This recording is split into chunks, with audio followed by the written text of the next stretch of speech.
Bonjour, aujourd'hui une info, un cours nitrox saisi sur le vif. Bonjour, c'est Vincent de l'école de plongée Aquadomia, spécialiste de la formation accélérée sur mesure. Voici un cours sur le vif, sur le nitrox, le premier cours pour entrer dans le monde des mélanges. Très bon cours, très bon rappel, rendez-vous sur aquadomia.com pour avoir le cours complet. Vous avez déjà vu le support en ligne concernant le cours nitrox. Je vais faire un rapide rappel ce matin. On va voir définition du nitrox et les formations qui y sont liées, les avantages, risques et procédures. Le nitrox, c'est assez simple. Si je représente ici un mélange d'air, on sait qu'on a 21% d'oxygène. On sait qu'ici, on a le N2 qui est à 79%. Ok, ici, on sait que c'est ce qu'on métabolise. Ici, on sait que c'est ce que l'on sature, c'est-à-dire que l'on ne consomme pas et que l'on accumule. C'est l'azote qui nous pose souci en plongée pour la saturation. Donc l'idée, c'est d'avoir un mélange avec moins d'azote. Hop. Une quantité moindre d'azote et une quantité supérieure d'oxygène. D'accord ? Avec un inconvénient qui est lié ici, qu'on va voir tout à l'heure dans les risques liés à l'oxygène, c'est attention à l'hyperoxie. Donc, le nitrox, pour reprendre la définition, c'est un mélange enrichi en oxygène qui permet donc de faciliter, de réduire la saturation, mais qui demande de plonger moins profond. Contrairement à ce que certains pensent, le nitrox n'est pas fait pour plonger profond. C'est fait pour augmenter la courbe de sécurité, tout simplement. Ok, alors pour les formations, on en a deux. Celle que vous suivez aujourd'hui et celle que tu vas suivre en parallèle à ta formation Skipper. Il y a le nitrox 1, nitrox de base, c'est pour un nitrox inférieur à 40%. Et on a le cours nitrox confirmé ou advanced nitrox, qui est fait pour des nitrox supérieurs à 40% et pouvant aller jusqu'à 100%. Okay. La différence, le nitrox de base qui va jusqu'à 40%, c'est pour plonger profond, améliorer le confort de ces plongées avec moins de saturation et donc besoin de moins de décompression. Okay. Ça, c'est le nitrox 1. Le nitrox 2, c'est davantage pour plonger profond à l'air et accélérer sa décompression avec une bouteille embarquée qu'on appelle un poly. Okay. La différence entre les deux formations, c'est que pour le nitrox 40%, je peux garder mon matériel habituel, okay, puisque en dessous de 40%, on peut garder un détendeur air, par exemple, alors qu'au-delà de 40%, on doit avoir un matériel spécifique dégraissé. Ok ? Donc, les avantages.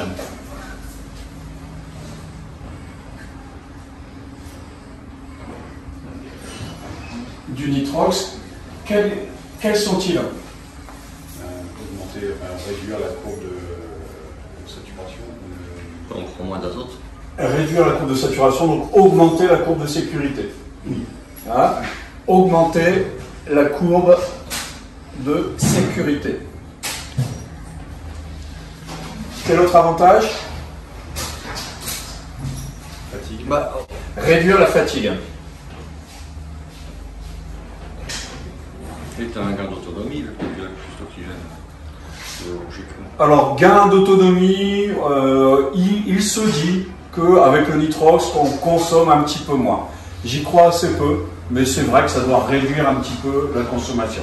C'est surtout la baisse de fatigue, puisqu'il y a moins de saturation, moins de désaturation. Il faut aussi savoir que quand on respire au nitrox, on est plus tonique, mais c'est aussi lié à l'effet innervant de l'oxygène. Hein, c'est-à-dire que ici, là, tout de suite, vous respirez l'oxygène, vous allez être super tonique. Hein. Donc, c'est les avantages du nitrox qui se traduisent par la notion de profondeur équivalente R. La profondeur équivalente est basée sur le taux de nitrox ici. Si je plonge avec un nitrox 40 à 30 mètres, par exemple, hein, c'est-à-dire que si je vise la PPO2 max, combien est la PPO2 max en oxygène? Est-ce que tu as lu son cours? 0,6. 1,6. Ok. Donc, ici, j'ai introduit la notion de profondeur équivalente R. PEA, profondeur équivalente R. Hein, il faut savoir que la toxicité de l'oxygène, c'est à partir de 1,6 bar. Okay, même si pour plonger, on prend plutôt 1,4 bar. Okay. Alors, là, pour la profondeur équivalente R, si j'ai un nitrox 40 à 30 mètres, nitrox 40 à 30 mètres, ça veut dire que j'ai 60% de N2. Ok. Ce qui veut dire qu'à 30 mètres, j'ai 4 bars de pression fois 0,6 égale 2,4 bars de PPO2. Quand est-ce qu'à l'air j'ai 2,4 bars de PPO2? C'est à 20 mètres. À 20 mètres, j'ai 3 bars fois 0,8. Ça fait 2,4. Donc quand je plonge à 30 mètres, si je plongeais à 30 mètres avec un nitrox 40, ça correspond en fait à une plongée à 20 mètres. Donc ma courbe de sécurité, vous vous rappelez la courbe de sécurité à 30 mètres dans les MN90? Non, à 30 mètres c'est 10 minutes. À 20 mètres ça passe à 40 minutes. Donc ça veut dire que si je plonge avec un nitrox 40 sur 30 mètres, hein, je rappelle qu'on est à 1,6 plutôt qu'à 1,4, donc c'est un peu limite, mais c'est pour faciliter le calcul, on a une profondeur équivalente à l'air de 20 mètres. Donc au lieu d'avoir 10 minutes sans décompression à 30 mètres, j'ai 40 minutes. Ça c'est le gros avantage du nitrox. Donc profondeur équivalente R, on se base par rapport à ça, à la pression partielle d'azote. Ok? C'est pas trop rapide? Jusqu'ici, ça va. Hein? Comme je sais que vous avez déjà vu le cours, c'est pour ça que je fais un aperçu très rapide. Alors, les avantages du nitrox, on a vu courbe de sécurité allongée suite à une profondeur équivalente à l'air, la réduction de la fatigue parce qu'au moins désaturation, vous sentirez ce soir, plus tonique. Hein? Et tout ça, c'est lié à la profondeur équivalente R, PEA, que l'on base sur la pression partielle d'azote. Alors, maintenant, on va voir les risques.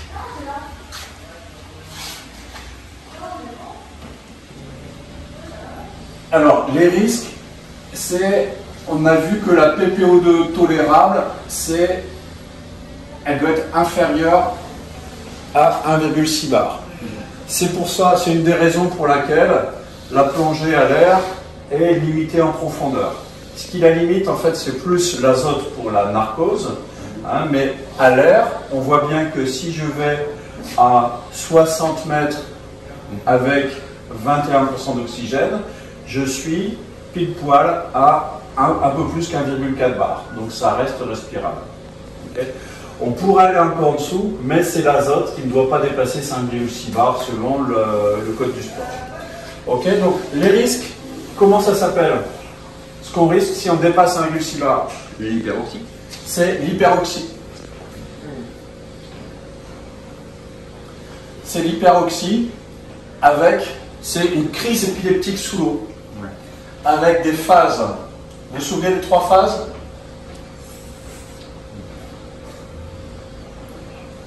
Je les écris, donc ça va aller tout seul. Tonique, clénique et résolutive. Hein? Phase tonique, d'un seul coup. Clonique, contractée et résolutive. Et ça s'enchaîne. C'est un cercle comme ça. Okay. Donc, le danger, c'est la noyade derrière, s'il y a perte de l'embout, ou la surpression pulmonaire, s'il y a remontée durant la phase clonique. Okay. C'est pour ça qu'on conseille de ne pas remonter quelqu'un qui est pendant la phase clonique. C'est ce qui est dit dans les ouvrages. Maintenant, ceci dit, si je vois quelqu'un syncopé, je le remonte. Il suffit de remonter à vitesse contrôlée pour éviter. Le risque, c'est l'hyperoxie. Okay. Ce qu'il faut savoir, c'est qu'on a deux phénomènes qui existent dans la plongée. Alors, je vais effacer ici.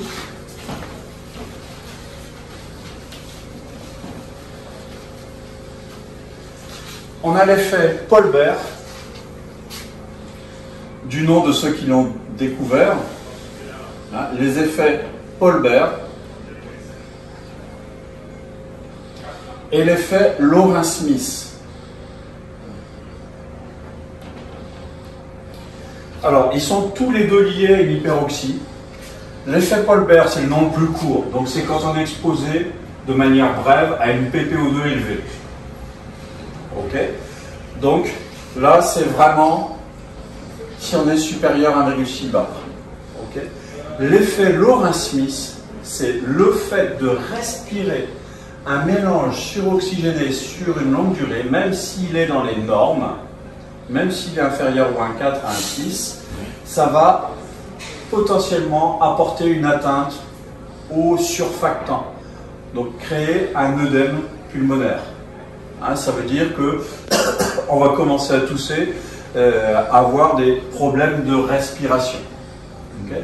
C'est pour ça que vous avez sur vos ordinateurs un mode nitrox qui vous permet de paramétrer le nitrox, qui vous permet donc de calculer bien sûr votre désaturation en fonction du mélange respiré, mais de calculer aussi ce qu'on appelle les OTU, Oxygen Toxicity Unique. Donc ça, c'est ce que vous trouverez sur la plupart des ordinateurs. Et le pourcentage SNC, système nerveux central. Okay. C'est-à-dire que vous avez des compteurs, donc vous pouvez avoir soit l'un, soit l'autre, soit les deux en fonction des ordinateurs.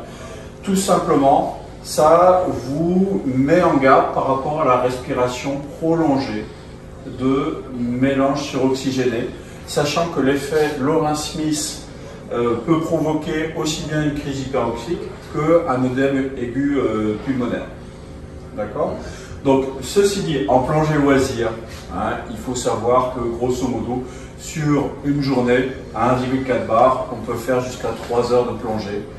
Il y a des tables spécifiques que vous retrouvez dans le contenu du cours, mais ce qui est important, c'est piloter par votre ordinateur, d'où l'importance de paramétrer son ordinateur en mode nitrox. Si vous ne le faites pas, vous ne bénéficiez pas des avantages nitrox, vous bénéficiez d'une marge de sécurité par rapport à votre plongée. Par contre, vous n'avez pas suivi l'historique de ce que vous respirez au fur et à mesure. Okay. Mais encore une fois, pour la plongée loisir, les plongées très prolongées au nitrox sont assez rares, donc il n'y a pas de souci. Okay. Est-ce que ça va en ce qui concerne les risques? C'est pas trop rapide? Ça va. Donc les risques, deux risques principaux. Le risque principal, c'est l'hyperoxie si on dépasse la profondeur maxi d'utilisation. Okay. Et ensuite, le risque si on fait une respiration prolongée. Alors, les procédures maintenant. Procédure. Votre mélange nitrox doit être analysé par le fabricant et par vous. Okay. Et sur l'étiquette, donc elle va être remplie 2 fois, une fois par le fabricant, une fois par l'utilisateur. Vous allez porter ici vos initiales. Donc par exemple, Yves Coste. Alors non, toi tu vas être ici, Yves Coste. Tu vas marquer le pourcentage analysé. Par exemple, nitrox 32. Okay. Tu vas marquer la pression, 210 bars par exemple. Et tu vas marquer ici en gros la profondeur maximale d'utilisation ou en anglais la mode Maximal Operational Depth. Ok. Alors, petit truc très pratique, soit vous rentrez dans des tables spécifiques, soit si vous vous arrêtez à 1,4, qui est la pression recommandée, vous comptez 65.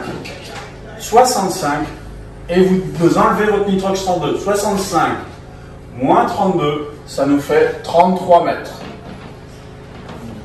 Et ici, je vais mettre la date du jour, donc 17 août 2021. Okay. Votre fabricant aura fait la même chose auparavant. Donc le petit truc du 65, c'est quand on a un 4. Si vous voulez calculer à 1,6, c'est 70. On ne sait pas pourquoi ça marche, c'est pas exactement le même résultat que les tables, mais c'est redoutable. En fait, la formule, c'est 1,6 divisé par pourcentage de nitrox, et j'obtiens la pression max, et j'en déduis la profondeur max. Donc pour impressionner, hein, vous pouvez regarder votre analyse. Oh, ben, j'ai un nitrox 34, ça me donne droit à 31 mètres, tout simplement, parce que vous avez 65 moins 35. Ok? Est-ce que vous avez des questions? Super. On va passer à l'analyse. Pour l'analyse, on a un analyseur ici, ok, qui est très simple. J'appuie ici. Il a déjà été calibré ce matin, hein, puisqu'il a été utilisé. Okay. C'est pour ça que vous lisez un pourcentage supérieur à 21, hein, qui, si j'envoie de l'air dedans, va repasser à 21. C'est parce qu'il vient de servir à une analyse. Donc je ne le recalibre pas maintenant, c'est ce qui reste dans le tuyau. D'ailleurs, là on voit avec le petit Mistral qui s'engouffre, ça baisse progressivement. Ce n'est pas inquiétant puisqu'il vient d'être calibré. Si vous l'allumez pour la première fois de la journée et que vous voyez une dose supérieure à 21%, là vous le calibrez. C'est-à-dire que tout simplement je l'aère ou je fais de l'air dessus. Alors pour analyser, ici, j'ouvre, pardon, et je pose ici le capteur. Tout simplement pour éviter de donner des à-coups sur la sonde. Là, c'est un nitrox très léger que je vous ai préparé.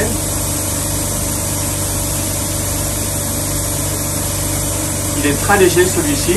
Voilà. On attend que ça se stabilise. Et donc, c'est un nitrox 22. Ok. Si je prends l'exemple d'un autre bloc ici, celui-ci un nitrox 22. Celui-ci, c'est un nitrox plus important. Regardez ce qui va se passer. J'ouvre.